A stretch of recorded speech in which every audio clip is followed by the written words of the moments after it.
थे। और इसी के साथ 5th चैप्टर में आप जानेंगे पेपाल माफिया बॉस के बारे में।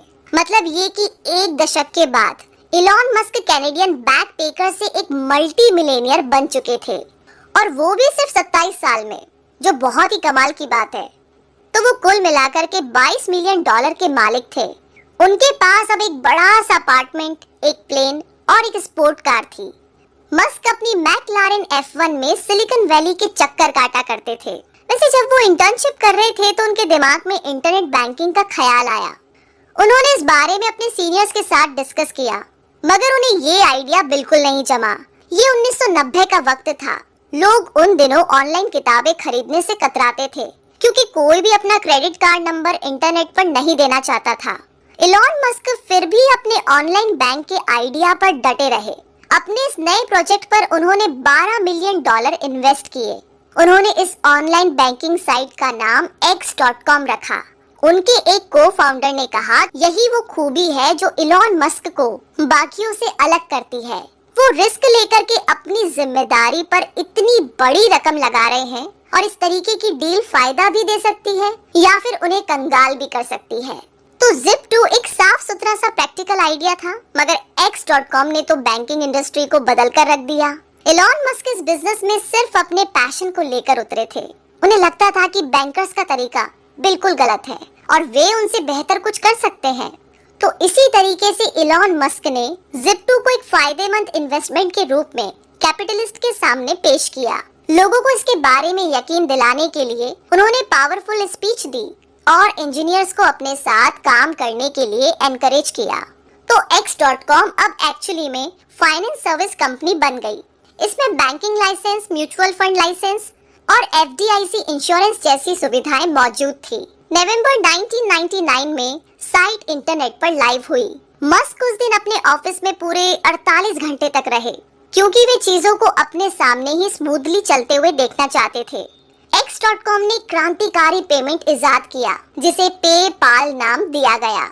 इसमें किसी को पैसे भेजने के लिए सिर्फ उसका ईमेल एड्रेस ही काफी था। कुछ महीनों के अंदर ही पेपाल को 2 लाख क्लाइंट्स मिल गए। पैसे के लेन देन का ये बड़ा आसान तरीका था, जबकि बैंक्स इसी प्रोसेस में कई दिन लगा देते थे। मार्च 2000 में X.com अपने कॉम्पिटिटर कॉन्फिनिटी के साथ मर्ज हो गई। मस्क के पास अभी भी कंपनी के ज्यादातर शेयर थे और कंपनी का नाम भी नहीं बदला गया, मगर फिर X.com और कॉन्फिनिटी की अनबन होने लगी, जिसकी वजह थी दोनों का अलग कल्चर और डिसीजन मेकिंग। तो एम्प्लॉइज के एक ग्रुप ने मस्क को कंपनी से बाहर करने की प्लानिंग बना ली। मस्क के बदले वे कॉन्फिनिटी के पीटर थियल को CEO बनाना चाहते थे। इसी दौरान मस्क अपनी पत्नी जस्टिन के साथ हनीमून मना रहे थे। तो उन्हें जब इस बात का पता लगा तो उन्होंने कंपनी को अपने फैसले पर दोबारा सोच विचार करने की गुजारिश की, मगर तब तक बात हाथों से निकल चुकी थी। उन्हें पता चला कि कंपनी अपना फैसला ले चुकी थी। मस्क उस कंपनी में अपनी पावर खो बैठे थे, जिसे उन्होंने ही शुरू किया था। जून 2001 में X.com पेपाल के नाम से रीब्रांड की गई। कंपनी एडवाइजर के तौर पर मस्क की नौकरी सिक्योर थी। उन्होंने और पैसे का इन्वेस्टमेंट किया। अपना स्टेक बढ़ाकर वे पेपाल के सबसे बड़े स्टेक होल्डर बन गए।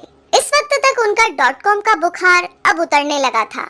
बाकी टेक्नोलॉजीज कंपनीज बेचने की जल्दीबाजी में लगी थी। आगे मस्क ने बोर्ड को ऑफर्स ठुकराने के लिए मना लिया था। पेपाल का एनुअल रेवेन्यू बढ़कर के $240 मिलियन हो चुका था। अभी अपने पैरों पर मजबूती से खड़ी कंपनी बन चुकी थी, जो कि अब पब्लिक हो सकती थी। और तभी 2002 में पेपाल को ईबे से $1.5 बिलियन का ऑफर मिला। ये बहुत बड़ा और शानदार ऑफर था। टैक्स काटने के बाद भी मस्क पूरे $180 मिलियन अपने पास रख सकते थे।